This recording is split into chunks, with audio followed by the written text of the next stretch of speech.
What's up, the Matt Bernier Show, Friday, Pete, what is today? June the 24th, 2016. We're here at Santa Anita. We're in the Chandelier Room. Matt Bernier, Peter Thomas Fornatale, DRF tournament editor, host of the DRF Players Podcast, kind enough to join in. Pete, first and foremost, how's everything? How you doing?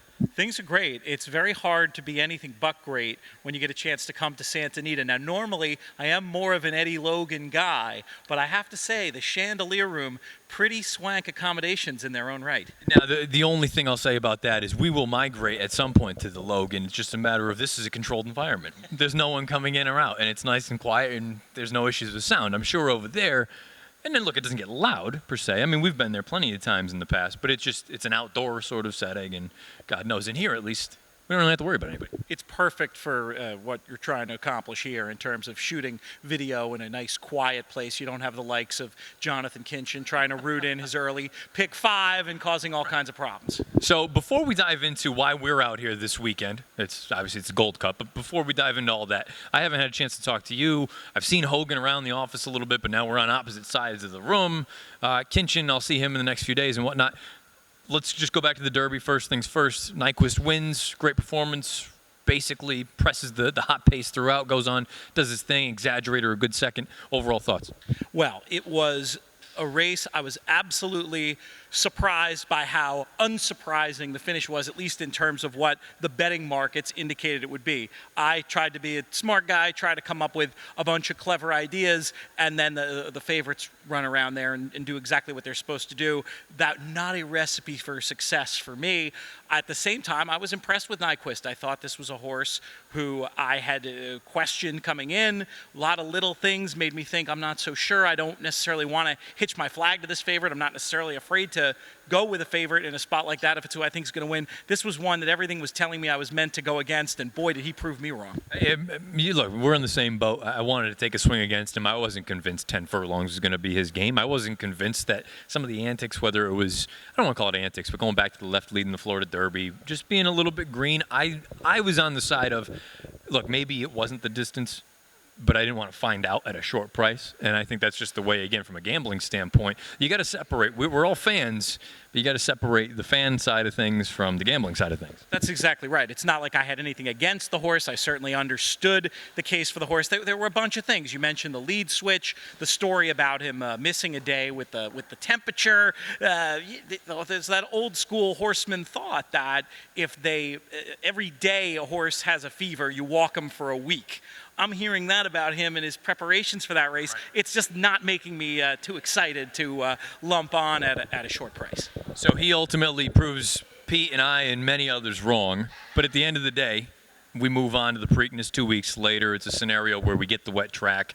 He's out close to a very, very hot pace set by Uncle Lino. Unfortunately, he pays the price. Exaggerator gets a beautiful trip. Great ride from Kent DeSormo. We all know he likes a wet track. Your opinion, do you think it was a product of the wet track, the run from Exaggerator?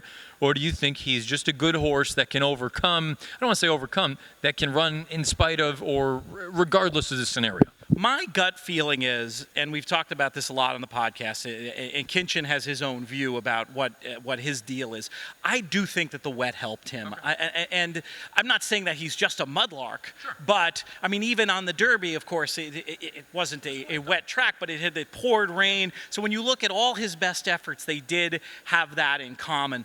That isn't even why, though, I thought he was a bet against come Belmont. I just thought it seemed to me like he was training before the Belmont, like a horse who just maybe had enough and was when you see those kind of things in the morning where you've got a horse who's pulling, you've got a horse that's dragging to the outside rail.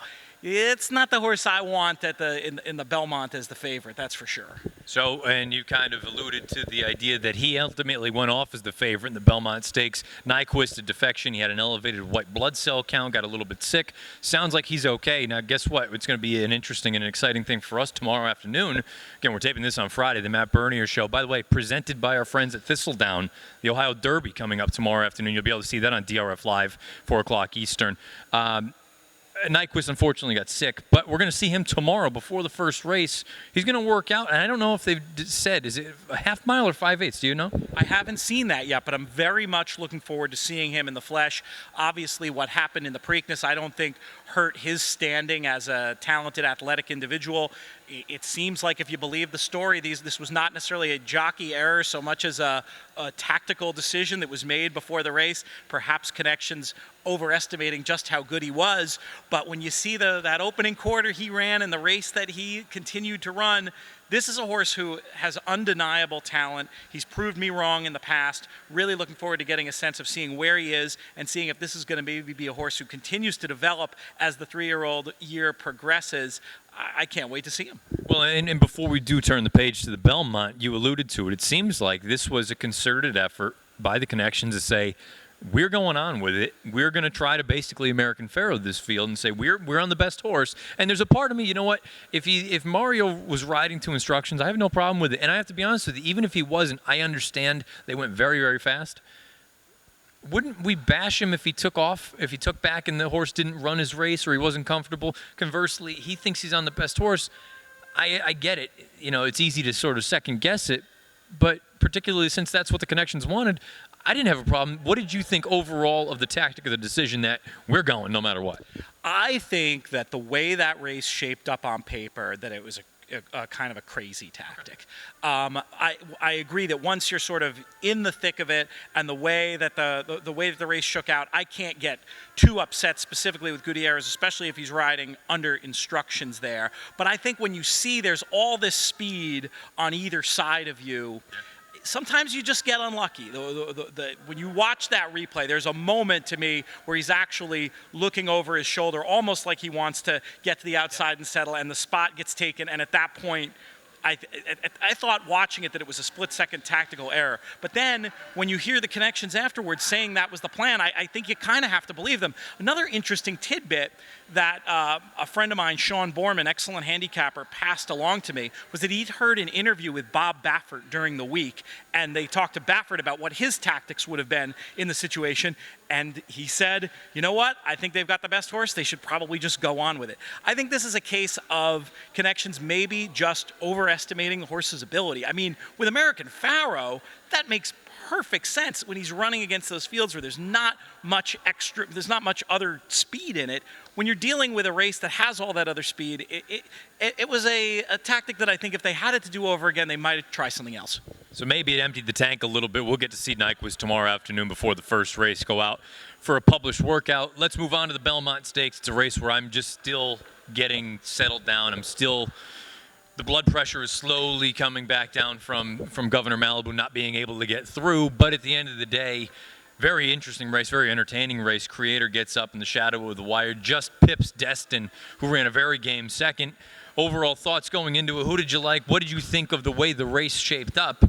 Especially considering Exaggerator was going to be a short price on a horse that, as you alluded to, I think a lot of people, and I don't want to call them Sharpies, but I think a lot of us kind of thought, maybe this has been 3 big races in 5 weeks. Are we kind of squeezing the lemon a little bit dry? What'd you think? That was exactly my perspective. I thought it was a great wagering opportunity. Unfortunately, I did that thing that pundits are wont to do occasionally in handicapping big races, and I kind of got wedded to my opinion as opposed to going back and looking at the race again late on and really letting the tote board help guide the final decision. Because the ultimate top 2 did make plenty of sense on paper, and the winner, I think, was a clear overlay in retrospect. But going into the race, I just got very into the idea that it was going to be Stradivari or oh gosh, I'm spacing on the horse's name. That's terrible. But the other super logical closer coming out of the Derby.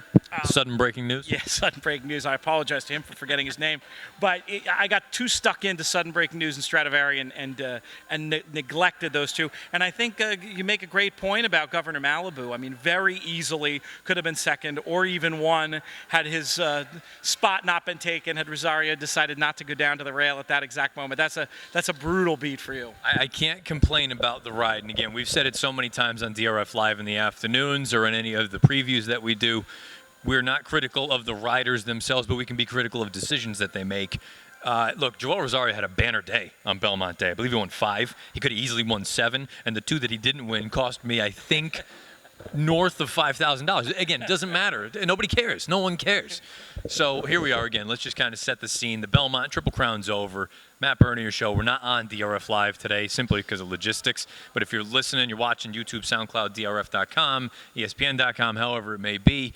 We're in the Chandelier Room here at Santa Anita Park. It's on Friday afternoon, getting ready for a big weekend. Peter Thomas Fornatale, DRF Tournament Editor, host of the DRF Players Podcast. Where can they find the podcast? Oh, you can find the podcast pretty much anywhere that one finds podcasts. We've got iTunes, we've got SoundCloud, we've got YouTube. You've also got the ability to find it directly on the Daily Racing Forum website as well. Let's transition over to this weekend. Now, tomorrow afternoon, big day. It's interesting to note this is the first time that we've been here in quite some time where there's no turf racing because the turf course is being taken up, renovated. They're getting ready for the Breeders' Cup back here in November. Let's focus in on, from your standpoint, and really what a lot of people here are going to be talking about, the contest going on. It's going to be in the Logan Room. It's going to be all over the place, the Logan Suite, I should say. Give us the rundown of what the contest is all about, who's playing, what's the buy-in, and really what's at stake. Well, I'll tell you what's at stake, and this is new for the last two Santa Anita contests, and it's $1 million bonus should a player go on to win one of these Santa Anita contests and then win the Breeders' Cup Betting Challenge. This is a game changer, and I think it's going to have far-reaching effects in the contest world. Other contests looking for ways to have that kind of a carrot. I think it's going to increase our field size here as well. I wouldn't be surprised to see 90 or even 100 entrants playing over the 2 days this weekend. The rules are pretty simple. It's a $4,500 buy-in. $1,500 of that goes to fuel the prize pool, which gets paid back 100% to the players in the form of seats to the National Handicapping Championship, the BCBC, and also cash. The $3,000, that's your live bankroll. And they've changed it up a little bit. Trifectas are not part of this contest once again. Yeah, it's a little bit different. We're looking at, it's kind of cool. We're looking at win, place, exacta, show, and doubles. Oh, see, now to me, again, I've been out of the contest loop for a little while. I find that fascinating because I know the way that I've started to begin to play more and more, the idea of being able to play a double is intoxicating. It's well put. And players, I think, learned with the doubles in the Preakness contest, you have to be cognizant of the pool size. Okay. Really, the first two race double and the last two race double, you can kind of bet what you want into that. But I think a lot of players noticed that when they were trying to put $500 increments or whatever into the pools throughout the middle of the day, it was difficult. They ended up hurting their price. In some instances, you would have made more money doing a manual parlay and paying the takeout twice rather than the double pool. But with one contest for players to adjust to that, I think that's going to become something that they're now aware of, and they do a little bit more efficiently this time around. I'm really looking forward to seeing what happens. Always great events out here. You have the creme de la creme of players. One name to watch for, and there's going to be a lot of great players here this weekend, but one name I'm particularly interested in following this weekend is Duke Matisse. And the reason is the aforementioned lack of turf racing that you mentioned before, Matt. Both Duke and his brother Paul, who of course won the National Handicapping Championship back in January, have stated their preference for betting on dirt races. But both have said part of the reason they think they did so well at the NHC was we didn't have many turf races over those few days. So that's one of the many angles to watch for this weekend at Santa Anita. I'll be providing complete coverage of the 2 days on DRF.com. You can also look to my Twitter @LoomsBoldly. I should be having regular updates on there, DRF Live as well. It's going to be a lot of fun seeing what goes down at Santa Anita this weekend. Now, like you made mention, no turf racing. These are all the different spots we can find all the updates you'll be providing. I'm most fascinated, and again, this is going to be a hard thing for you to pin down. You had made mention of the idea that with these sort of changes, you think that we may have an increased field size. Do you have any, I mean, again, you made mention of 90 to 100. Is that just a guess, or are you basing that off of sort of the Preakness weekend contest? Do you have any, have you talked to anyone here? Are you hearing any numbers?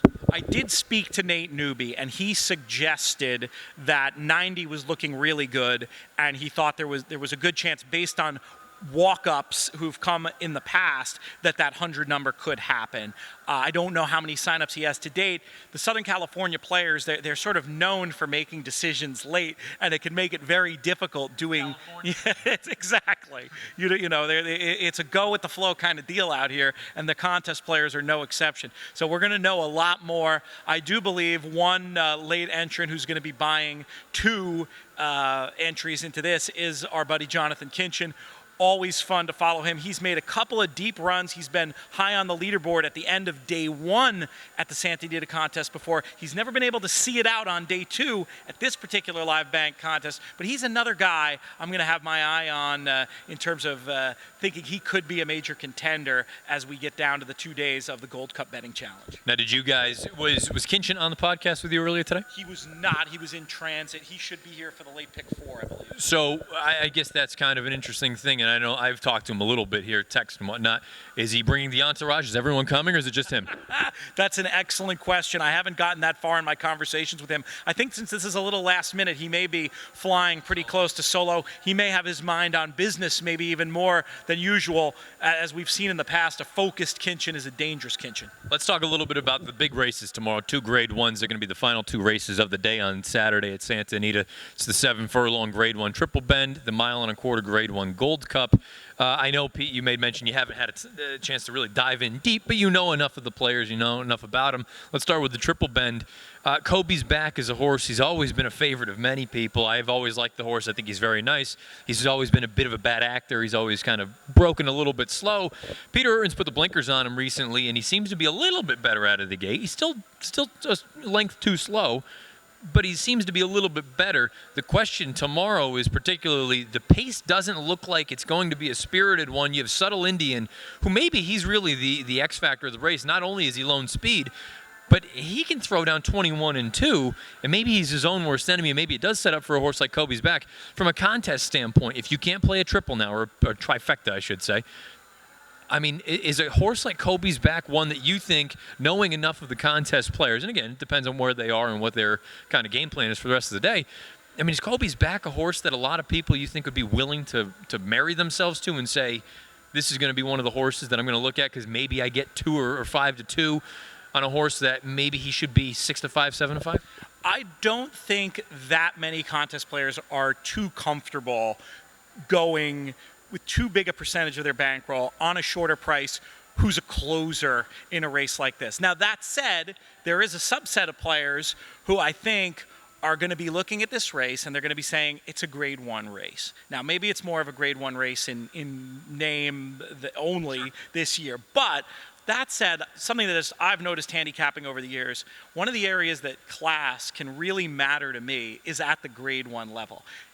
To me, Kobe's Back is the Grade 1 horse in this race. So it wouldn't surprise me if there are a subset of players who are willing to overlook the potential lack of pace or lack of, I don't think there'll be a lack of pace, but a lack of a lot of horses who are going to be contributing to it. Yeah, I was going to say, I think we'll have a lively enough pace, but I don't think there's going to be many of them forwardly placed.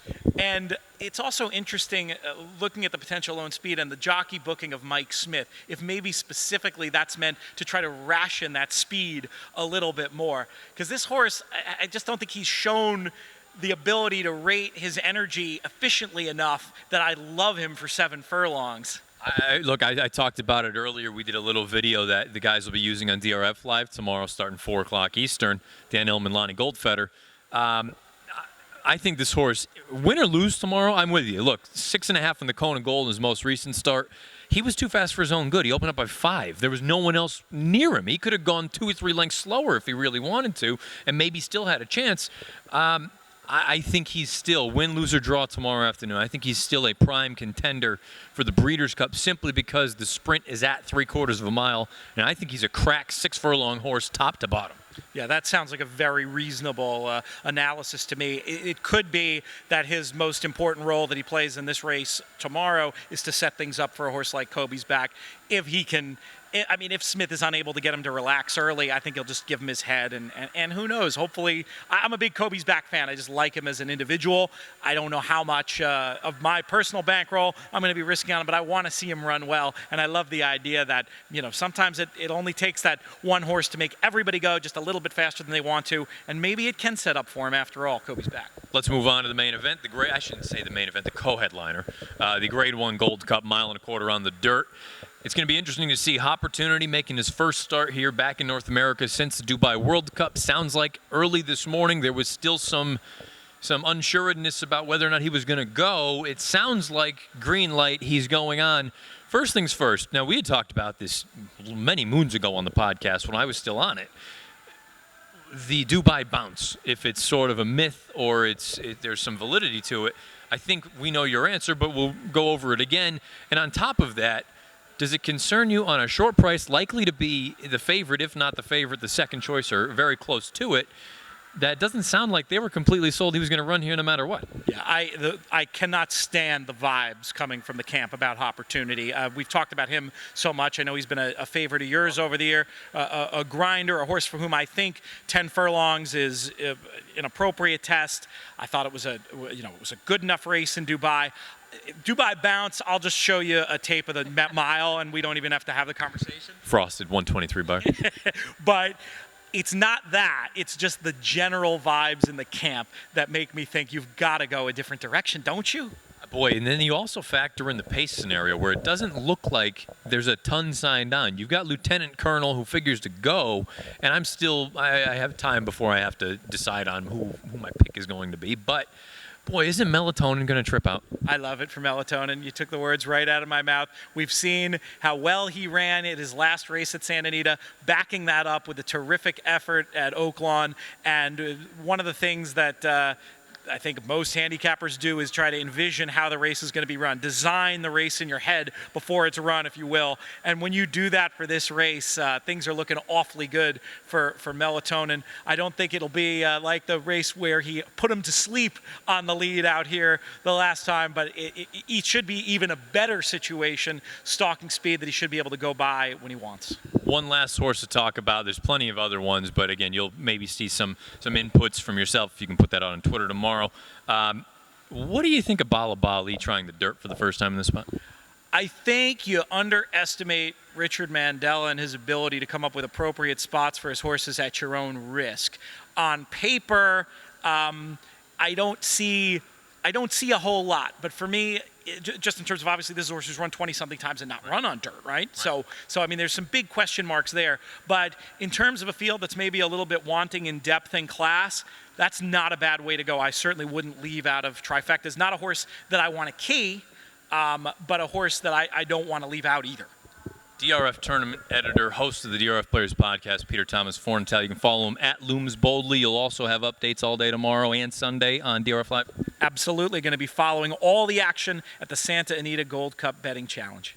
Gold Cup weekend here. This has been the Matt Bernier Show, again brought to us by our friends at Thistledown. The Ohio Derby going on tomorrow. Motom's in there, Adventist. Got a lot of nice horses, a lot of good 3-year-olds that'll be running in Ohio tomorrow afternoon. We're going to wrap things up here. I thank you for coming on. Appreciate it. 2 weeks from now, this is another little sort of fun fact. 2 weeks from now, we'll be up at Woodbine up in Canada, and we're hopeful to do a joint DRF Players Podcast, Matt Bernier Show all at one time. Maybe we can have a little bit more time. Again, we're only doing 20 minutes here because, one, I have a meeting I have to get to, and two, just logistically, this seems to be the best timing of it, as Basil DeVito comes walking on in the background. Any last words, my friend? Oh, just it's great to get a chance to share a microphone with you again. Been enjoying your work, and can't wait for the chance to work with you again up in Toronto. We're going to have fun. DRF Players Podcast, you can find that twice a week, every week. Looms Boldly on Twitter. Peter Thomas Fornatale, you can find all of his updates on DRF Live. Matt Bernier, I'll see you at some point tomorrow. NBC, I think. What do we start, Basil? 8 o'clock East Coast tomorrow? 8 o'clock on the East, 5 o'clock on the West. The Gold Cup, Triple Bend, Grade 1, Matt Bernier Show. See you next week.